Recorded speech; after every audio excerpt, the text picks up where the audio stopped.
Bonjour, aujourd'hui on va parler de l'éthique de la vertu telle que présentée dans Éthique à Nicoma de Aristote.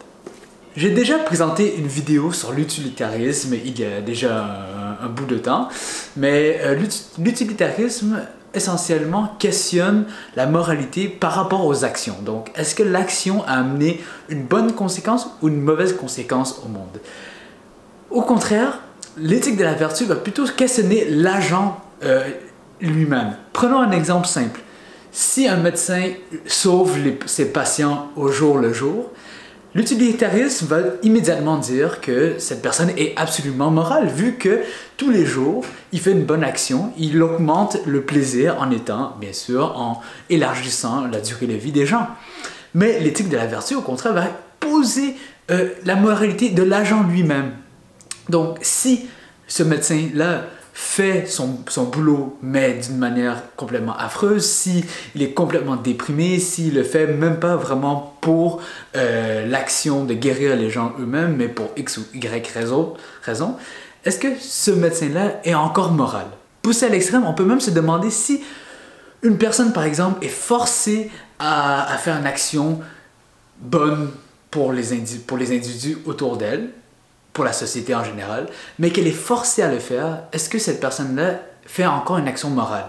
Ainsi, l'éthique de la vertu d'Aristote pose la question « Quel type de personne dois-je être ?» au lieu de, dans le cas du conséquentialisme ou de l'utilitarisme, qui pose plutôt « Quelle action devrais-je poser ?»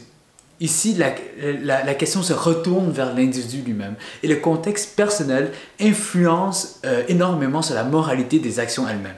Ici, maintenant, je vais vous parler de l'argument général d'Aristote. Donc, pour lui, la vertu est le fait que quelque chose remplit à bien escient sa fonction. Par exemple, la vertu d'un couteau, c'est de bien couper. La vertu d'un chanteur, c'est de bien chanter. La vertu d'une table, c'est qu'elle soit solide. Ainsi, la question se déplace. Si un homme doit être vertueux, on doit d'abord savoir quelle est la fonction de l'être humain. Mais on connaît déjà la réponse, l'être humain est un animal rationnel. Ainsi, la fonction de l'être humain, c'est le fait d'exercer sa fonction rationnelle. C'est le fait d'utiliser son intellect. C'est ce qui différencie en fait l'être humain des autres animaux, c'est le fait, du moins par Aristote, que l'être humain a une fonction de rationalité que les animaux n'ont pas. Du coup, l'être humain vertueux est celui qui remplit sa fonction rationnelle. Or, par la définition même qu'Aristote donne de l'être humain, à savoir l'animal rationnel, on voit déjà que Aristote divise l'âme de l'être humain en deux. Il y a une partie qui serait irrationnelle, donc partagée entre tous les animaux et même les végétaux, et une partie rationnelle. Ainsi, l'être humain est divisé entre deux parts. Sa part désirante, donc le fait de toujours vouloir quelque chose, tout comme un animal est désirant, par exemple, de boire de l'eau, de manger, etc. Et la partie qui est spécifique à l'être humain, à savoir sa raison, une raison qui délibère, une raison donc délibératrice par rapport à ses émotions, par rapport à ses instincts. Si la vertu est donc d'utiliser cette raison délibératrice, la vertu est alors de pouvoir maîtriser ses désirs. Donc, les désirs, pour Aristote, sont toujours naturels. L'être humain est rempli de désirs, rempli de vices, possiblement aussi, si ces désirs ne sont justement pas maîtrisés par la raison. Donc, si je vous permets de lire un extrait d'Aristote, la vertu est une disposition à agir d'une façon délibérée, consistant en une médiateté, donc un entre-deux, relative à nous, laquelle est rationnellement déterminée et comme la déterminerait un homme prudent. Mais une médiateté entre deux vices, l'un par excès et l'autre par défaut. Je vais donc vous énumérer plusieurs exemples pour voir quelle est la prudence dont Aristote parle, quelle est la vertu pour l'être humain entre les deux vices, justement. Si la vertu, par exemple, est le courage, alors c'est une médiateté entre une des vices qui est par défaut, donc la peur, et l'excès de cette même vertu-là qui serait la témérité. Donc entre la peur et la témérité, qui sont tous les deux en fait des désirs, des passions, de la partie justement irrationnelle, Mais le fait de conjuguer peur et témérité, on trouve le moyen terme qui est le courage. Et c'est par la raison délibératrice qui juge justement entre la peur et la témérité que l'homme prudent, que l'être humain prudent peut devenir courageux. Ni être trop téméraire, ni être trop peureux. En effet, on voit donc que pour Aristote, le courage n'est pas de, par exemple, foncer le premier dans la guerre. Le premier qui foncerait dans la guerre, il est sûr de mourir, quoi. Donc, pour lui, c'est un vice. Un vice d'être téméraire, d'être trop téméraire. Ce serait en fait un vice vu que c'est contre la raison. La raison dit, ok, il ne faut pas s'enfuir non plus, il ne faut pas fuir la guerre, mais il ne faut pas non plus faire exprès de mourir, donc il faut être courageux. Il ne faut pas être trop téméraire ni trop peureux.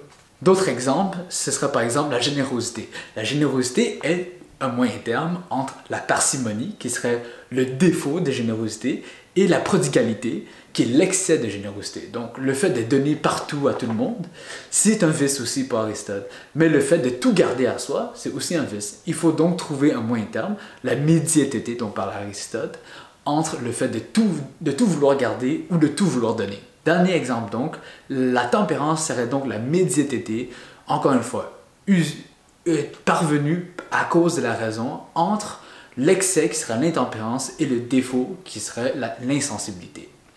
La tempérance est la raison qui balance en fait le désir qui est en nous d'être insensible et le désir en nous d'être en fait intempérant. Mais du coup, on pourrait dire, ben alors la vertu c'est trop facile. La vertu serait en fait un creux entre deux montagnes.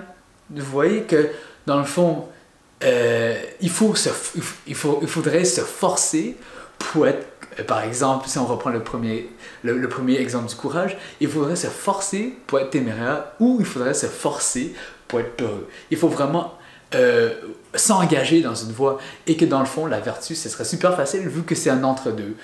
On se laisserait baigner entre la peur et l'intempérance et voilà, on est vertueux parce qu'on est entre deux. Mais au contraire, Aristote nous dit qu'il faut voir ça plutôt comme une montagne entre deux creux. Le fait d'être peureux, c'est se laisser aller à nos instincts. Le fait d'être trop téméraire, c'est aussi le fait de se laisser aller par nos instincts. Et au contraire, trouver le juste milieu qui sera le courage, c'est ça qui est difficile. C'est ça qui est difficile, il faut utiliser la raison, il faut aller contre nos instincts et en fait trouver le meilleur terme dans chaque situation qui sera individuelle. Parce que justement, le courage, peut-être qu'à la guerre c'est une situation différente, mais le courage au jour le jour, pour des décisions qui sont quotidiennes, qui sont banales, demande aussi un certain courage et qui est nécessairement différente d'une situation qui serait celle de la guerre par exemple. Autrement dit, trouver le juste milieu, c'est justement ça qui est difficile et c'est ça qui rend qu'un individu est vertueux.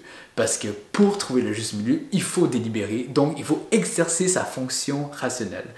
Du moment qu'il exerce sa fonction rationnelle, l'être humain, cet individu-là, est vertueux. Or, on peut se demander comment cette vertu-là peut s'acquérir. D'où vient cette vertu-là? Bien, pour Aristote, il n'y a pas de moyen magique. Ce n'est que par l'exercice fréquent de la raison délibératrice entre les deux vices qui fait qu'à un moment donné, on s'habitue, on sait à chaque situation comment délibérer entre nos vices. On pourrait alors dire, et même d'une manière assez critique, que la vertu morale serait en quelque sorte une seconde nature. La vertu serait alors de l'ordre de l'habitude. Et là, on voit bien sûr qu'il y a peut-être une problématique à poser ici. Voilà, donc la vidéo va s'arrêter ici. J'espère que vous avez apprécié, qu'elle vous a plu. Si vous avez encore des commentaires, n'oubliez pas de les laisser en bas. Je vais aussi commencer à mettre des vidéos en ligne de plus en plus souvent. 1 à 2 fois par semaine, j'espère bien. Et comme vous voyez, j'ai changé de caméra, j'ai changé l'audio, donc j'augmente la qualité de mes vidéos, j'espère du moins. N'oubliez pas de vous abonner pour justement les futures vidéos à venir. Et voilà, merci.